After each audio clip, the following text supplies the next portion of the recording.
So Sanders continues. He says, when a man is concerned to be in rather than out, we may consider him to have a soteriological concern, even though he may have no view concerning an afterlife at all.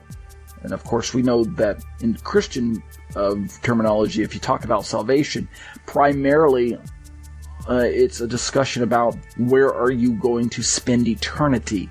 That's typically the discussion topic when we're talking about the focus. That is, when we bring up this idea of salvation in Christian circles, where will you spend eternity? Will you spend it with God, or will you spend it away from God? And so the focus on salvation attempts within church circles, the salvation message that's taught time and time again, is essentially an effort to bring sinners into a saving knowledge of Jesus so that they can spend eternity with God. And there's no mocking there. You're not hearing any mocking in my voice. That is a genuine concern. But in the Jewish worldview, to speak of soteriology, to speak of salvation, may not essentially, or even primarily, or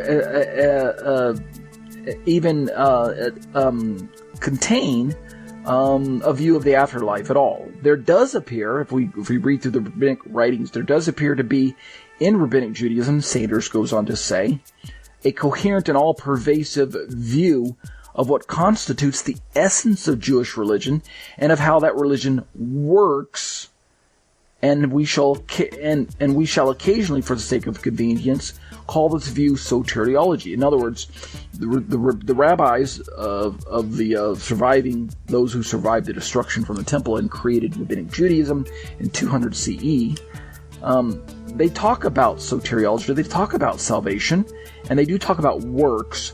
And Sanders says, let's call this soteriology for a moment. But he goes on to conclude, the all-pervasive view can be summarized in the phrase covenantal nomism. That's what we're going to talk about tonight.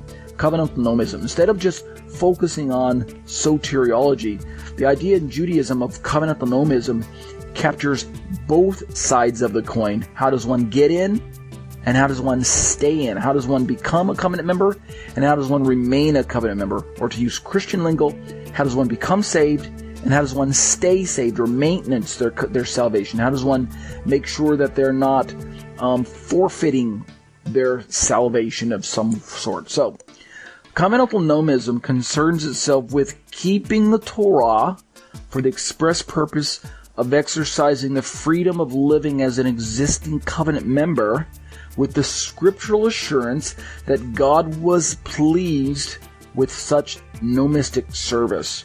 That's essentially what covenantal nomism describes, provided, I add, that it was done in faith.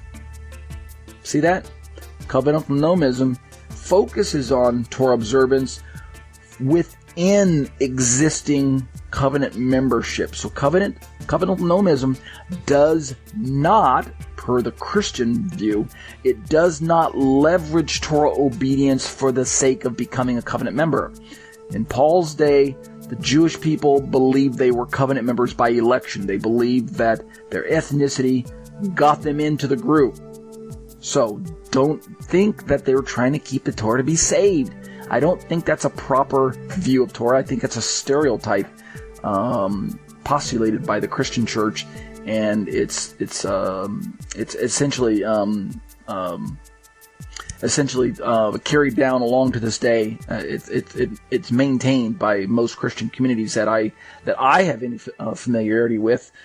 They believe that Jews are trying to keep the Torah to be saved, and that's just not quite what covenantal nomism describes. Instead, I go on to say covenantal nomism did not view the Torah as a yoke of bondage, the way the historic Christian communities have done.